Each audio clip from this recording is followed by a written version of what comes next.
Hey guys, I haven't been video blogging lately.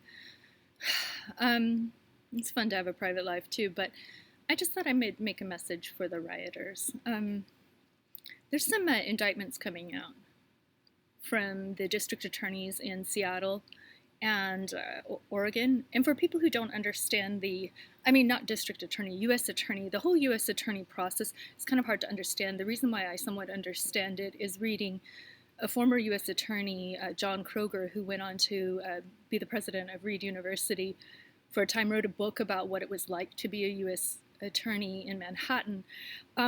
So basically, we have the federal system and the federal government, and the U.S. attorneys are federal prosecutors that prosecute federal crimes. So the three indictments that I just saw were a Seattle man making a bomb threat via some kind of electronic communication to a Portland police precinct. So he was arrested this morning, September 2nd, 2020. The next one was a ball bearing, man throwing a ball bearing at an officer. There's a very strange case of a man swerving his car into Federal Protective Services on I-84, which has a federal indictment. And I don't think they're speculating or letting us know if they suspect him to be a part of the protest or the riot culture. And then there's another case of a woman throwing a helmet at an officer. And as a person who I was really obsessed with the federal system for a while, like the U.S. attorney system, and watched the Muhammad case very avidly. I went every single day. I was there earlier than anyone and stayed later than anyone. I was extremely dedicated to observing and learning from that case. And at the time, I was just a person in my young 30s, somewhat, I don't know, disenchanted or cynical. And the thing the rioters really need to understand is that the FBI will trick you. They will give you a bomb and prosecute you for the bomb they give you. And that was the biggest lesson we got out of the Muhammad case. And people who felt that he was racially profiled or he was harassed or hurt or injured can have those observations, and I did at the time, and I was very much an outspoken critic of the FBI, which I think, to me, demonstrates the health of your democracy, that you can criticize the methods and modalities of your government. In terms of the strategy to attack the federal building, I think that was completely flawed with the rioters, and I believe it could have even been instigated by federal actors trying to set you up for charges. So when I saw that happening, I was in utter disbelief that you don't understand what you're messing with when you're messing with the federal government, and that it appears that things have gone on too long with the riots, the public and the outcry. We're just absolutely weary and worried for our loved ones and worried for our relatives and our friends and people we care about. But if you are a rioter or a political radical and think you can achieve your needs through violence, I would highly urge you to be very wary and very cautious of your involvement in illegal vandalisms, arsons, assaults, or even some of the more personalized harassment, taunting, and baiting, I think could be easily interpreted as offensive, as we see with the Tawasi Sos case. He was the one who was threatening the officers in the Marriott hotel when the Federal Protective Services were staying there. So watch your mouths, basically. Don't send threats, and don't do bomb scares, and don't throw Molotovs, don't smash windows. And the rest of the city and the community would likely go back to some kind of peace, order, and harmony. And if the only way to do that is to put a lot of people behind bars, I'm afraid that's what will be happening. So keep an eye on the U.S. attorneys of Oregon, watch associated districts. There was just a U.S. attorney announcement on Twitter for a man involved in the attack on Rand Paul. And he's from Orlando, Florida. But who knows, maybe some of our Portland-based activists who are traveling to other states will find federal prosecutions there. So the word needs to be out, and I'm not trying to do scare tactics, but I'm afraid that the hand of justice will be heavy due to the weariness and outrage and the loss of infrastructure that has gone on with these riots. So I'm not surprised. We'll put it that way. Having observed how the feds behave. And the thing, they can be slow to strike. So be prepared for that. And silence or the appearance of nothing happening is almost the most deadly sign of all.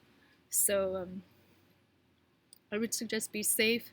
And I can't wait for a more vibrant community where people like me who believe in engaged intellectual um, attempts at activism can be welcomed more heartily.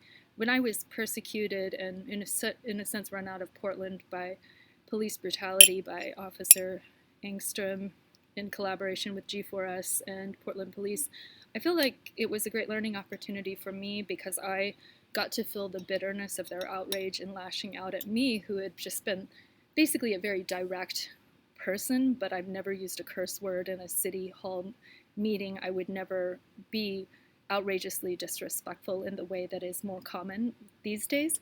So I was very shocked that they would target me, but I think in some ways the peaceful, nonviolent, intellectual approach can even be more threatening. So in a sense, I think they were threatened by my sense of diplomacy and my graciousness and my respectfulness, because I allowed my points to get across about women's rights and disability rights and good governance and human rights abroad, global megacorporations and the interconnectedness of all things.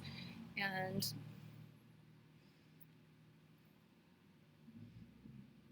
I'm proud of my service for that community, and I don't think my investment was in vain. And the more radical brand of activists who are doing these outrageously violent and destructive graffitis and threats, I wish you to come to a place of greater peace and greater understanding.